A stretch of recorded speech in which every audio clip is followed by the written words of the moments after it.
What's happening? We are jumping into this almost Friday show. It is March the 6th and a big show on tap. Mr. Can't Catch Cal himself, Calvin Austin, gonna join us on the show talking a little bit of off-season. Tigers hoops are regular season champions, and we'll ask Jason Munz of the Commercial Appeal if Coach of the Year honors are deserved for one Penny Hardaway. It is Thursday. I'm Avery Braxton, and the 24th floor starts right now.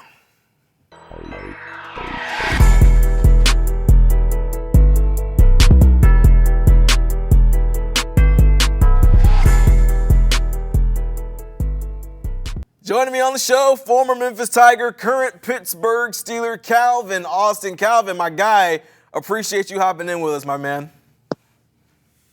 What's up, man? Glad to be on. Good to talk to you. Let's go ahead and go get right on into it. You are our big idea of the day.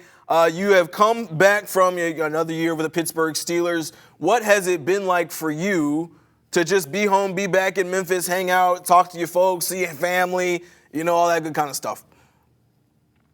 It's been great, It's always good to come back home and, especially just to spend time with the family, get some home-cooked meals from mom. Always good and always cool, too, to just, go to see my friends and stuff, see people I haven't seen in a little minute, old teachers, all of that. So it's always good being back in Memphis. Just, it's home, and being back always feels like that.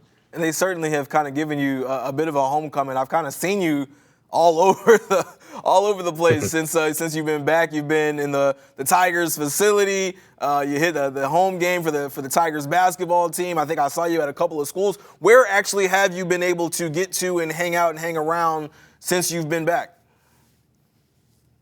I've definitely, especially this time around, since I had a little more time this off season, just wanted to, not just show my face, but, just meet some people and just give some people some time out of my day and just hopefully just try to impact some, mainly, some kids especially. So, I went to Houston High School, talked to their track team, went to Hamilton, talked to, K through 8, and just trying to just tell them my story, my story about my faith and, just being a walk-on and just trying to relate that to life and just tell them how, sometimes you may be doubted or overlooked, and that's just not a sports thing. That's a life thing. And, it's just about, keeping your faith in God and the power of your mind and knowing that whatever you want in life, it's all about choices and the decisions you make now, and just to always, stay true to yourself and always chase your dream. And so it's definitely been good just to go to different, places around the city and just share some of that with some people. And that's something I definitely want to do more of. Yeah, for sure. I can't imagine what it would have been like for, a high school kid. I mean, me and you the same size, brother, 5'8", about 170 pounds, you know what I'm saying? Seeing that as a high school kid would have definitely inspired me. So I can't imagine what you were able to do for some of these cats that are coming up who might feel like they're underlooked or stuff like that. What have you been able to tell, some of those young cats about what it takes to not even play in the NFL level, but just to play at the next level in college? I tell them that, a lot of times you can you can fool yourself into thinking, okay, practice is over. I'm about to do, a couple extra reps or a couple extra lifts or a couple extra sprints. You can do that and be like, yeah, I'm really grinding. I'm really, pushing myself. I'm really, showing that I'm different. But I just want to tell them, like, that's required. Like, that's not doing anything special. And you can definitely, when I was younger, I thought that was the difference, like, okay, practice over, doing something extra. Or just, okay, coach said I got 8 reps, let me do 9, let me do 10. Like, and, I tell them, like, that's required. Like, if you don't do that, you don't have a chance to begin with. But it takes, consistency. It takes sacrifice. It takes determination. It takes, like, willpower, all those things. It takes, school, educating your mind. all those factors play in to get you to, if you want to get to the next level, or just really if you want to fulfill your full potential in whatever you do, all those things are required. The extra work, that's not the that's not the thing that's going to separate you and get you there. That's Yeah. something that I feel like is just simply required, because you can kind of get into a mindset of, you know, okay, I'm doing more than this person next to me, but you're not only competing against that person, you're competing against people from around the country, around the world, and that's why you just got to do everything to just in life to reach your full potential. Yeah, for sure. I mean, your story in particular is almost the epitome of all the things that you just said. You were at Harding Academy, walked on for the Memphis Tigers, spent 4 years there, eventually, got on scholarship, and then drafted to the Pittsburgh Steelers in I think it was the 4th round, right? What were those first couple of Yeah. years like with the Steelers, kind of figuring out, where you belong or making yourself feel like you belong kind of on that level? Obviously it's just going to be a transition, regardless of where you get drafted to or where you go. Just, from college to the league is just, you got more free time. You don't got class and stuff. Right. So, I mean, that's the difference in I'm and of sure you itself. love And you're that, in a new right? city. But as far as like, being on the field and everything, I always had that like mindset to where I always felt like I belong, and it was just through me really continuing to do what I did at Memphis. And, at Memphis, I feel like I really came into myself just from working hard at practice and pushing myself that way. And it made it to where when I got to Pittsburgh, I mean, I was just like, that's where I'm gonna make my mark, and that's where I'm gonna, gain even more confidence that I already have, because those plays that you make in practice and stuff, those are the same, opportunities and attempts you'll get in the game. And usually, practices, since you're going against teammates, people who know your game and stuff, know what plays you like to do, practice is usually harder than the game. So, just taking practice and using that as like my way of showing that I belong and that, I deserve to be on the field is something that I just took with me. But I really instilled that in Memphis, because that's not just a switch you can like turn on and off. I mean, we know what Memphis is all about. We talk about grit and grind and that the basketball side of things, but that really applies to really what the whole city is like, and I think the football side too. When you got to Pittsburgh, and now that you've been there for a couple of years, do you see similarities between what you grew up here in Memphis and what you experience in Pittsburgh now? Yeah, most definitely. I mean, Pittsburgh is a hard-nosed, gritty organization, and you can tell that by how we practice, how we, lift in the weight room, locker room, everything. Like you can definitely get that vibe, and that's another reason why I think, I believe that Pittsburgh took me in the 4th round, because Kevin Colbert, who was the GM, he had good ties with Memphis and knew how we got down and knew our mindset and the culture that we have established there to make it to where when I got to Pittsburgh, it was just like a perfect match. For sure. I got to ask you this, because now that you've been there a couple of years, you got to look at that team that you guys have. George Pickens, I'm a Georgia Bulldog fan myself, right? So I look at him, I'm like, dude, that guy seems unhinged. Is George Pickens as unhinged in that receiver room and on the field as it comes across maybe on your TV screen?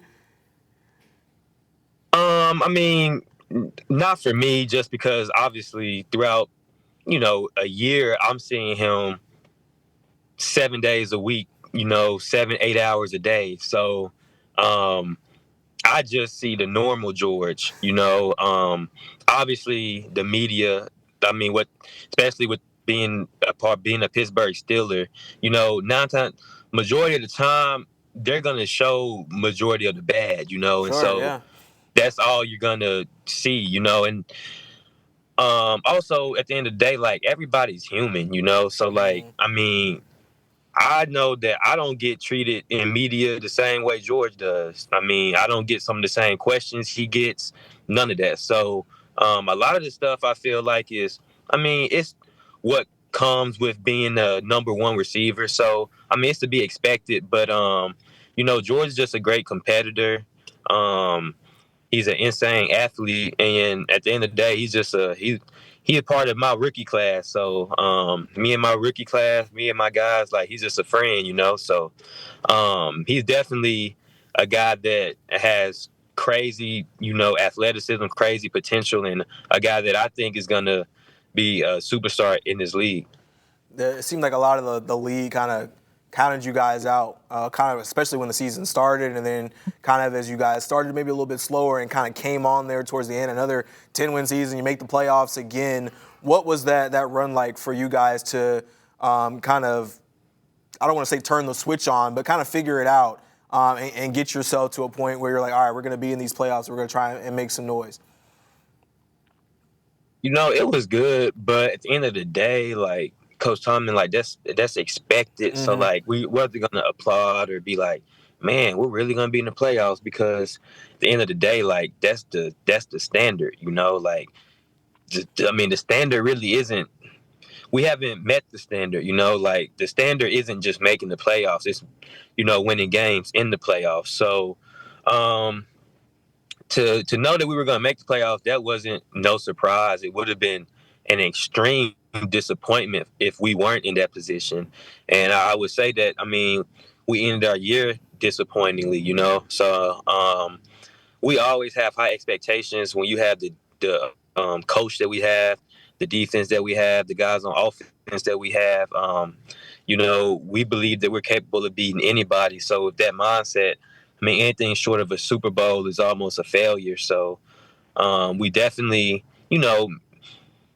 from the year before to this year, our offense definitely improved. But, that's not all we're looking for. We're just not just like I was saying about like a requirement to improve each year as a team. That's a requirement, but to win the Super Bowl, that's the main thing, So we were definitely, we definitely weren't happy with the results. Yeah.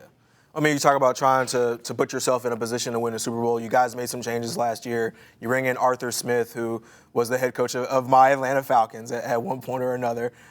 He's come in, flipped you guys' offense, kind of made something of what Russell Wilson and Justin Fields were able to do. How did he kind of flip the switch in y'all's offense? What did he do that allowed you guys to be kind of better from one year to the other? Just building a relationship with all the guys, that was something that was probably the biggest thing, and in this, being in the NFL and in this league, coaching and being around other grown men, it's just about having that trust and that ability just to go talk to someone, and he established that pretty early on with all the guys, linemen, receivers, quarterbacks, running backs, tight ends, like to where he can go to each position and talk to specific people about what he wants, this and that, to where he's just not always talking to the group, Sometimes it's needed. Sometimes the best thing is just talking to an individual and getting that cleaned up or corrected or fixed, or ideas here and there. Sometimes it's just not needed to just speak. Sometimes when you speak to a whole group, it just doesn't resonate with the individuals that it really need to resonate with. So by building that relationship with everybody, it allows to where it's easy for him to just come and, talk to one of us. And that's probably the biggest thing. Yeah, relationships are everything, and it's not just in football. It's in business. It's in life. It's in however you choose to kind of operate. You were mentioning, we were talking about George Pickens. You talked about kind of that number one receiver. I gotta ask you. I mean, DK Metcalf. He's asking for the trade. I don't get you in trouble. No tampering or nothing like that. But is that a guy that you'd want to see in your locker room if he's available and you guys are looking to make some moves? I mean, obviously, always trying to improve. Year over year. I'm whatever Omar and Coach T, think is gonna be best for the team. I'm all for it.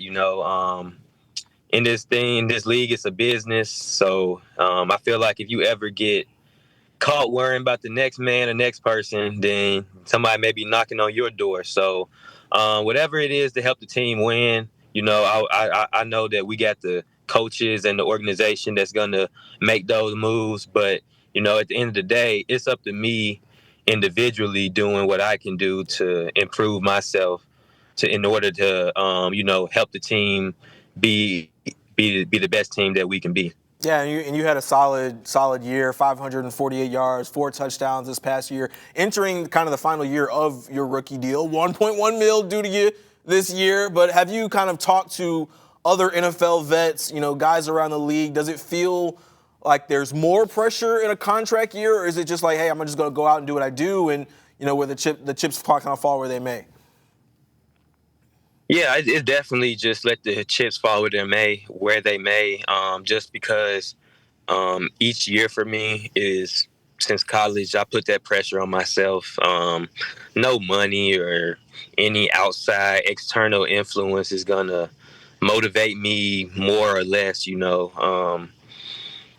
My this battle and journey I'm on is always me versus me at the end of the day. Being a walk on and stuff, like it ain't. This is I'm I'm in the NFL going to my contract year. Like that's a blessing. That's a blessing. So at the end of the day, like I'm playing the game of football that I've been playing since I was a kid in the NFL, living out my dream. I don't have any pressure. That would be people who really face pressure in this world. That would be just me, like not being being empathetic to them to say I have pressure to whether I'm gonna make less millions or more millions. That's just a blessing. At the end of the day. So just with me and my mindset going to this year is just just continue to do what I do. I've never been a guy that when things come good to slack off and work. All I know is work. So at the end of the day, I'm just gonna stick to what I know. All right, well, we're certainly hoping for a ball-out year for you as you kind of go into this year, and maybe we're hoping your Steelers make some noise in the playoffs again. Last week, though, let's kind of switch gears. You talk about former Memphis Tigers. Well, Seth Hennigan and Rock Taylor took part in the NFL Draft Scouting Combine. They were the first pair of Tigers to get invited to the Combine. Get this, Calvin, since 2022, when you and Dylan Parham repped those Tiger stripes, and they had a pretty good showing. A 4.76 40-yard dash for Seth Hennigan. Rock Taylor ran a 4.49. Taylor had a broad jump of 10 feet 2 inches. Hennigan was 9 feet 6 inches. I know we call you Can't Catch Cal, right? I think what you had, a 4.3 at the Combine? I mean, what do you what do you remember about your Combine experience and what that kind of entering that first year looked like and felt like for you, and especially that experience in Indianapolis? It was definitely a fun experience and, one of those dream come true moments just personally for me growing up, always watching the Combine and everything. And so now I'm then taking that field in Indy, knowing that GMs, coaches, scouts are all up there watching. It was just a moment where I was just truly at peace. I was just truly, at the end of the day, the Combine is it's almost like a track meet and you run and you run some routes, and so that was putting the combine in perspective is really that was the easiest thing for me to do out the whole process. Probably the toughest thing about the combine is all the meetings and interviews and stuff you have to do, but the on-field portion, that's almost a track meet, running, jumping, doing that, showing off my athleticism where it was that's what I wanted because I knew I was going to be able to perform well. And seeing how Seth and Rock did and them checking that milestone off, it just really puts you in the mindset that the NFL is right around the corner, and it just gets you ready, and it's definitely I feel like you get past that combine, it like makes everything I feel like that much more smoother because you're doing all your training a lot of the time for the combine and of course pro day as well. But that combine is like that first showing. So it's definitely something that, I'm glad that they perform well in, and it'll definitely help set them up going into year one.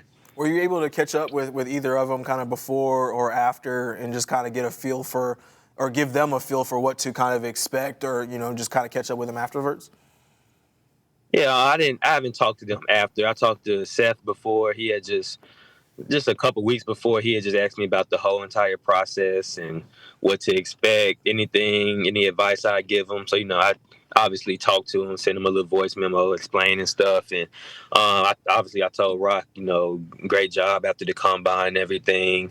So it's always cool to, continue those relationships with guys that, I played with and that are coming across the same experiences that I went through. For sure. And I think it's got to be really cool for them to kind of see some of you former Tigers that are still in the league. You of course, Jake Elliott obviously just won a Super Bowl, Kenneth Gainwell as well, seeing those guys. Blake Watson kind of hanging out with the Broncos and making his stamp last year. Did anything about the combine experience surprise you when you were doing any of that? Nah, not really. Before the combine, we're well versed in everything to expect. So you kind of, already really know what to expect going in there. I mean, and then interview wise, I'm like, I don't have nothing, too crazy background or any crazy stories. So, a lot of the questions were, pretty base and standard. So going to the combine, I kind of already knew what to expect. And it kind of went, as expected. I performed well and helped solidify or boost my stock and everything. And it was definitely, a performance that I was pleased with. All right, well, certainly I hope that Seth and Rock can have the same kind of success that you had, and you're kind of going into your rookie year. Calvin, I just want to say thank you for joining us on the 24th floor. Know you got a lot of stuff going on. Know you got a lot of people to see when you come out here. I just got to know, where was the first place you had to hit food-wise before you started, doing all your meet and greets with everybody else? Yeah, so my best friend, he owns this barbecue restaurant. It's called Grill Master Chew. Okay. CHEW, and it's the best barbecue.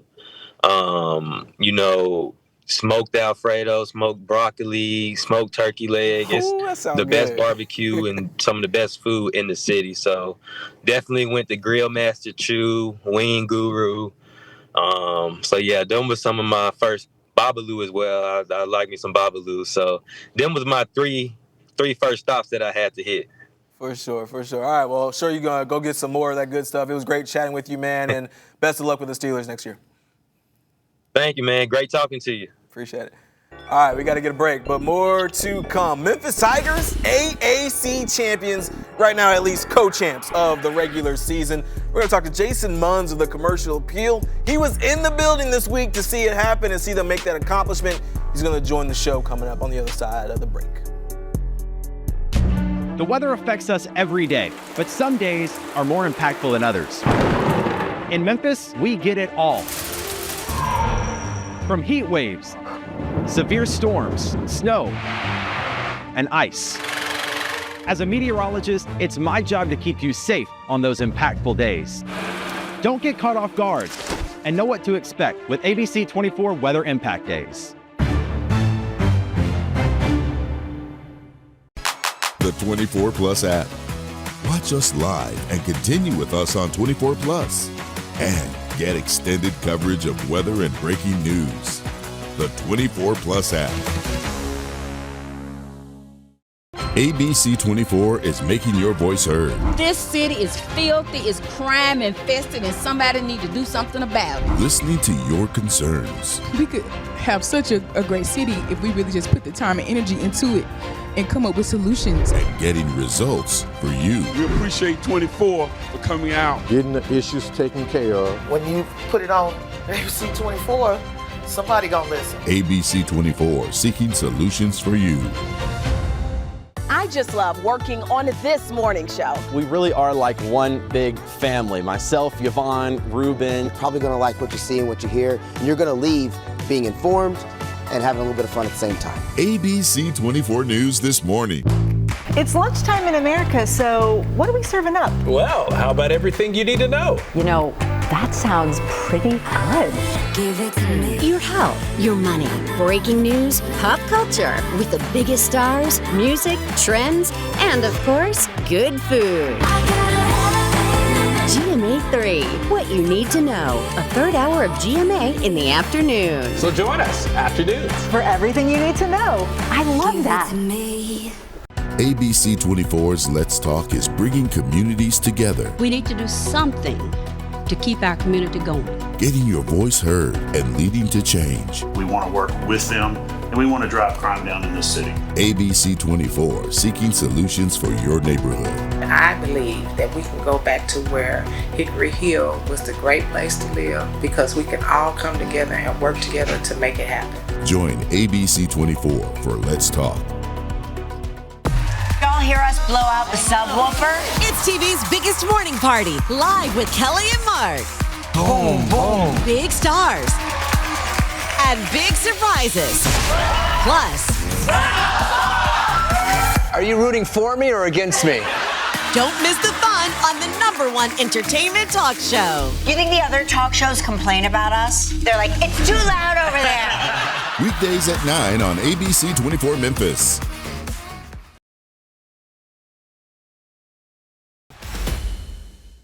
Welcome back to the 24th floor. Joining me on the floor right now, Jason Munz, Tigers basketball beat writer for the Commercial Appeal. A man who knows he knows more about the Tigers. He's forgotten more than I even can remember about what goes on with that team. Munz, my guy, what's happening, man? How are you? Avery, I'm just happy to be in your aura. Be in my aura. Wow, that's high Yes. praise. I'm happy to be in your aura, my guy. It looks like you just finished recording a podcast of your own. How did that go? I mean, you had a lot to talk about this week, I'm sure, with the Tigers doing what they were able to do. Yeah, I mean, it was with Jonah Dillon, so we persevered in spite of Jonah. We persevered and we got it done.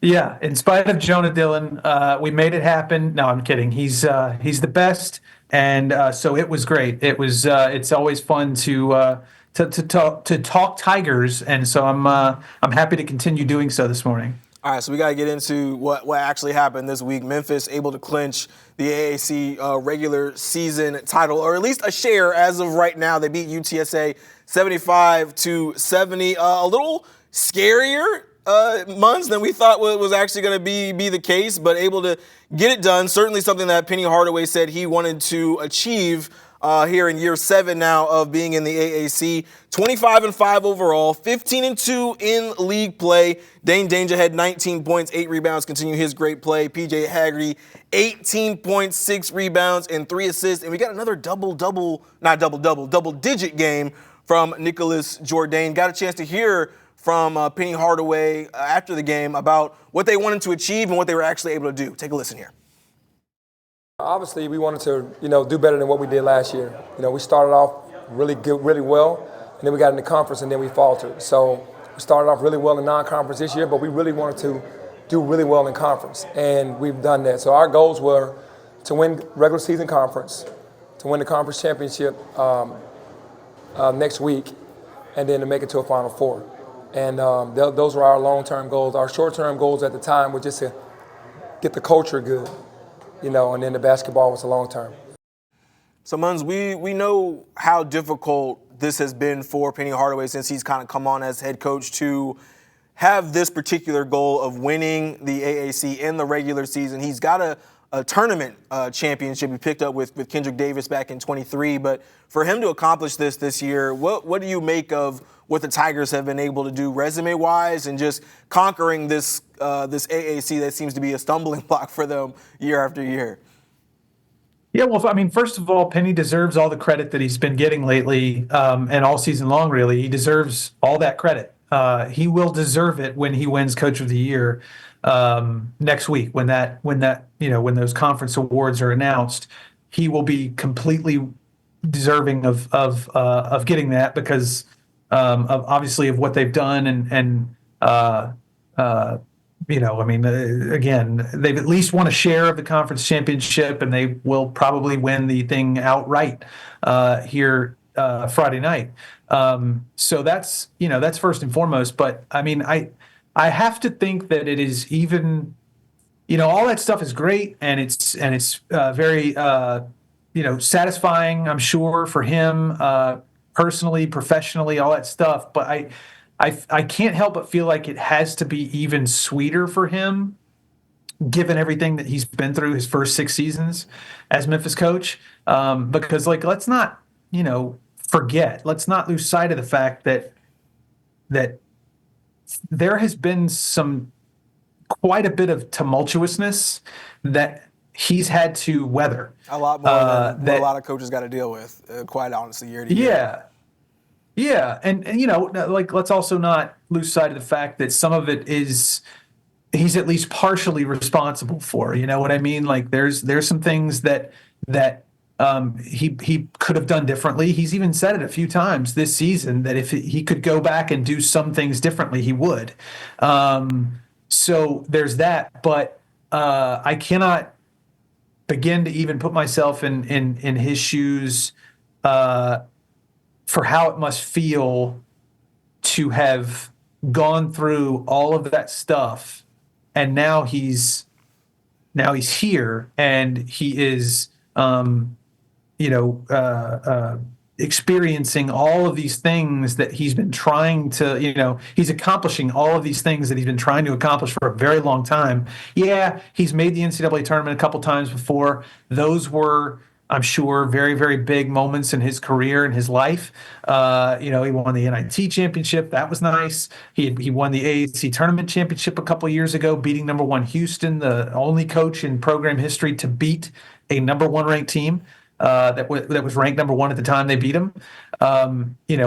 So all very good things, but this here has to be the most satisfying, I would think, stretch of his career by, doing what he did in the non-conference, beating the teams that he beat in the non-conference, beating the coaches that he beat in the non-conference, and then coming into conference play when the wheels fell off at that point last year. Not only did they not fall off this year, he basically steamrolled through conference play, and he's going to continue to reap the benefits of that here in the coming weeks. And it's just, it's got to be really, really, really intensely satisfying for him, I'm sure. Yeah, I think this has been probably the most smooth sailing season that I've seen, at least since I've been kind of covering the Tigers, and we didn't think it was going to be that way at the beginning because we did have the Tyreek Smith kind of drama and figuring out if he's going to be here or if he's not going to be here, and he's just trying to get more money and all of that kind of stuff. And you're kind of looking at it at the beginning of the season, you're like, oh man, this is about to be another one of those, right? In terms of what happened, especially because of what happened the season before with those Tigers and the 4-game losing streak that they have. And so what they've been able to do this year has really been impressive, fantastic. They had a great non-conference last year as well, but then you come in, you beat the defending champions in UConn, you do what you did in the non-conference, even though you had a bump in the road, right, with the Arkansas State loss.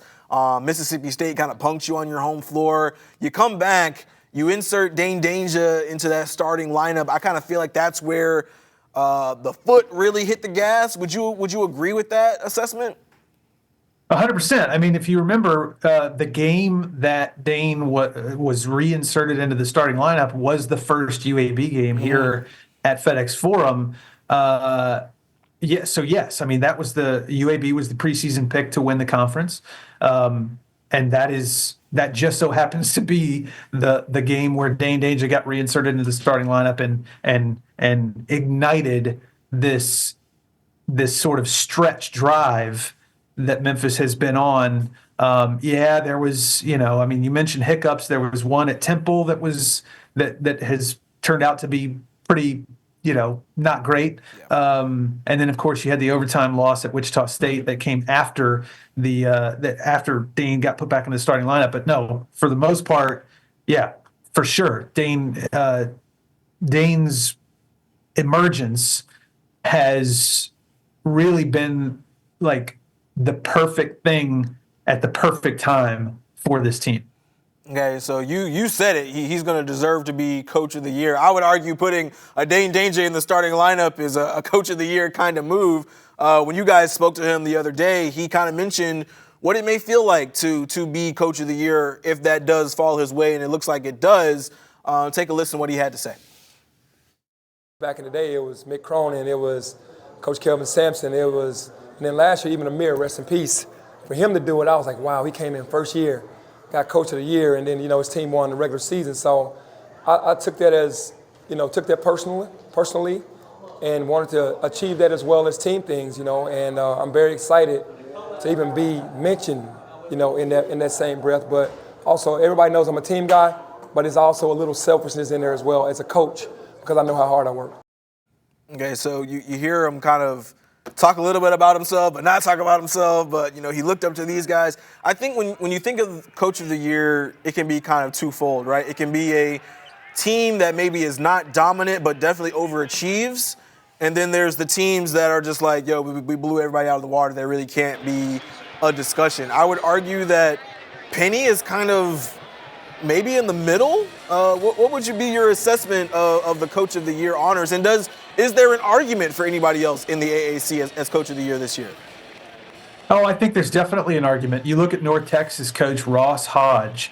They were picked, I think, to finish 6th or 7th or maybe even 8th before the season. Like, they were a pretty good team last year. They lost everybody who was like a major contributor for them last season. They lost them all.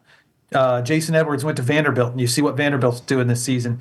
Aaron Scott went to St. John's. Obviously, you see what St. John's is doing. So these are the caliber of players that North Texas had last year that they all of a sudden didn't have going into this season. And so because they lost all these guys, they were not expected to do much this season. And here we are on the last weekend. We're going into the last weekend of the regular season, and North Texas still is not mathematically eliminated from having at least a share of the conference championship, despite starting over and losing all these star-type players. I think Ross Hodge deserves a ton of credit for that, and that's the thing I've talked about with this league. A lot's been said about this league that's been pretty derogatory, and a lot of it has been warranted. But this league, I think, that doesn't get a lot of credit for the caliber of coaches that it has. We talked about Ross Hodge, obviously Penny Hardaway. You've got Andy Kennedy over at UAB, Ron Hunter down at Tulane, who's a fantastic coach. John Jacobs at FAU is really is a really good coach.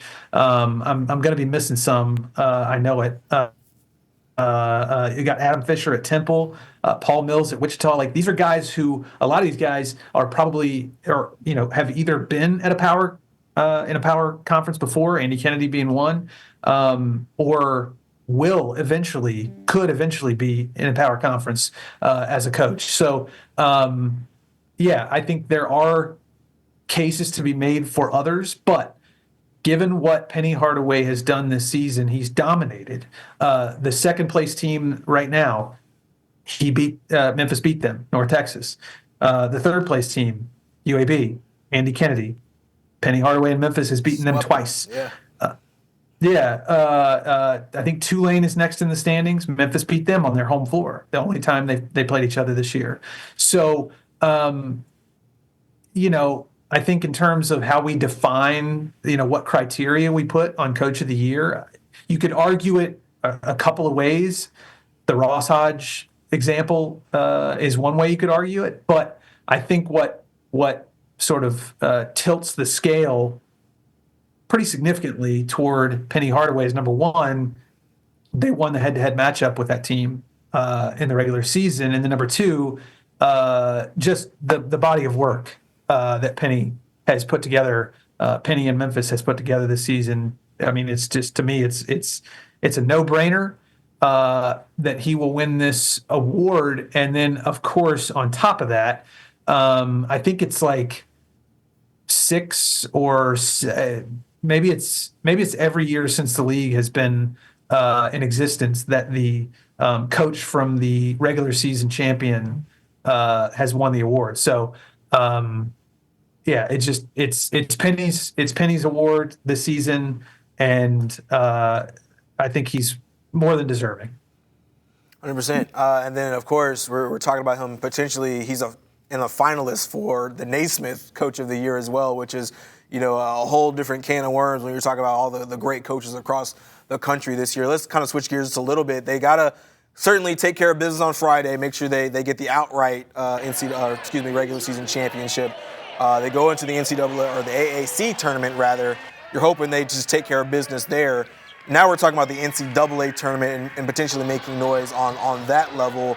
As I go and read my Jason Munz article from the Commercial Appeal, looking at what basketball projections look like, Joe Lunardi for ESPN's got them as a 7 seed. I think CBS has them as a 6. Bracketville, who you love, has them as a 6. Is that kind of the ceiling, you think, for where the Tigers are going to end up? Because it seems like they're pretty much a lock at this point. Or is there, maybe room for a 5, maybe room for a 4? Yeah, big Bracketville guy over here. Love Dave Amman. So shout out to Dave. Bracket guy Dave. Anyway, yeah, I think that the most realistic scenario is that Memphis will be a 6. I don't subscribe to the 7 stuff. I think that there is, I get the sort of the predictive metrics and the resume-based metrics are very much at odds with one another, but I think that the selection committee is going to lean toward the resume-based stuff, and I think that's why that I'm giving Memphis sort of I'm leaning more toward the 6 than I am the 7 that some others have Memphis at, but this is not to say that there isn't a sliver of an opening for a 5 if Memphis goes out tomorrow night and wins by 25 and then goes to Fort Worth and just completely rolls over everybody there, and it's not even close. I think there's a chance that Memphis can get to a 5, but I think they'll also need a little bit of help to get there. I think some of the teams that are around them in the pecking order, in the seeding pecking order, as we sit here today, it would Memphis, I feel like, would probably need some of those teams to maybe falter a little bit here down the stretch to make it to sort of widen that crack in the door for Memphis. I'm not sure that is going to happen, and so I'm not sure they're going to be able to get to the 5. Not saying it's impossible, but I don't quite, it's tough to predict that. So I do think 6 is probably the most likely scenario. All right, well, we'll see. They got to get the first step out of the way, and that's winning tomorrow night when they play South Florida. That's 8 o'clock in FedEx Forum. Jason Munz will certainly be in the building, Tigers beat writer for the Commercial Appeal. Jason, really appreciate you being on the show, man. You know your stuff better than anybody in this city, and that's why we had to have you on, my friend. Well, next time I'm sorry I couldn't be there with you, but so next time I'm gonna make sure that we're side by side, because I appreciate you and all that you do. Of course. I'll save a seat for you, my friend. Got to. Thank you, Jason. All right, let's switch gears here just a little bit to the Memphis Grizzlies, who simply haven't been able to catch a break lately, taking on the Oklahoma City Thunder last night. The Thunder, best of the West, coming to town, looking to extend their 4-game win streak. They led by as many as 21 points at one point, with MVP candidate Shai Gilgeous-Alexander dropping 41. I'll tell you what, his game is gorgeous. The Grizz managed to out-rebound the Thunder despite Jaren Jackson Jr. being out with a left ankle sprain, showing a glimpse of hope that the grit and grind is still there, but ultimately they fell to the Oklahoma City Thunder. Here is Taylor Jenkins after the game. Everyone's thinking about, the sky's falling. We lost 4 games in a row, and we're facing adversity right now. But they don't know what goes on behind closed doors with this group and how we actually came out with a different edge against the best team in the NBA. We just got to keep making progress. The belief in this group, what we can do if we continue to put in the work. And as I said, we just got to continue to make this progress like we did from yesterday, today, and hopefully apply that to tomorrow and into Friday's game, and see if we can, get a win.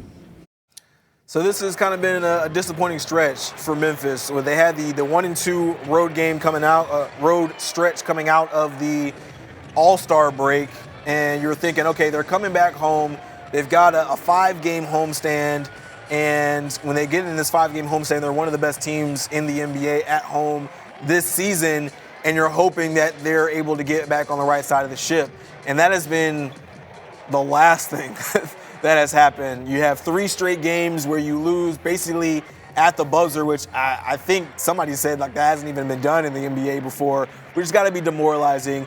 Santi Aldama had come out after the Hawks game and just kind of said, you know, we're cheating the game right now. We're not doing the things that are necessary, that are required in order to really be one of the elite teams in the NBA. And I think as we look at this team, we're like, okay, they were second in the West before the homestand started. And you look at this team, they're supposed to be a contender. The way they've played these last couple of games has not been contender-esque. You're not up there with that upper echelon. Even the Knicks, who we think have kind of struggled over the last couple of games, have been they put it on the Grizzlies. And that game was certainly close. You lose at the buzzer, it is what it is. But you got to win against these best teams in the NBA, and the Grizzlies still haven't done that. And you're looking at this OKC game, and you're like, okay, they've got to at least show something. And I think for a while it seemed like the Grizzlies did. OKC always kind of felt like they were in control, and the Grizzlies felt like they were trying to keep up despite having won the rebounding battle in this game. But ultimately, it just kind of seems like they're the OKC Thunder are a step above right now. They're in that upper echelon. They've deserved everything that they've got in terms of praise, in terms of the wins that they've had. They are a really, really good ball club, and they're able to do it inside and out. They didn't have Chet Holmgren last night, and they just didn't really seem to have any issues. Shai Gilgeous-Alexander, 41 points. I mean, watching his game is silky smooth. Silky smooth. He's getting to wherever he wants to get to on the floor. He's drawing fouls. It doesn't look like anything is too complicated or tough for him. And the Grizzlies were sending a lot at him. Jalen Wells, Vince Williams Jr., he ended up with on Ja Morant a lot last night. So Scottie Pippen Jr. throwing a lot at him and just didn't really seem phased. And what they did defensively, what the OKC has right now in just terms of long, tall defenders who can play on the wing, can defend really, really well, your best guys. And I'm talking about guarding. They sent 2 at Desmond Bane most of the night. They kind of handled what Ja Morant was able to do a lot of the night. And then on the offensive end, they can score well. They hit 3 balls. They're connected defensively. And we talked to the players and we talked to Taylor Jenkins last night. Several of them said, hey, are the OKC Thunder the best or most connected team you've seen defensively? And a lot of them were saying, yeah, I think so. Or some of them were said, like, definitely or without question. So that tier that OKC is at, the Grizzlies are just not on right now. And they've got to go and figure it out here as they go back on the road. And another thing you got to look at, I think, is what Ja Morant is kind of having to deal with. Jaren Jackson Jr. right now dealing with an ankle sprain. Didn't look too bad.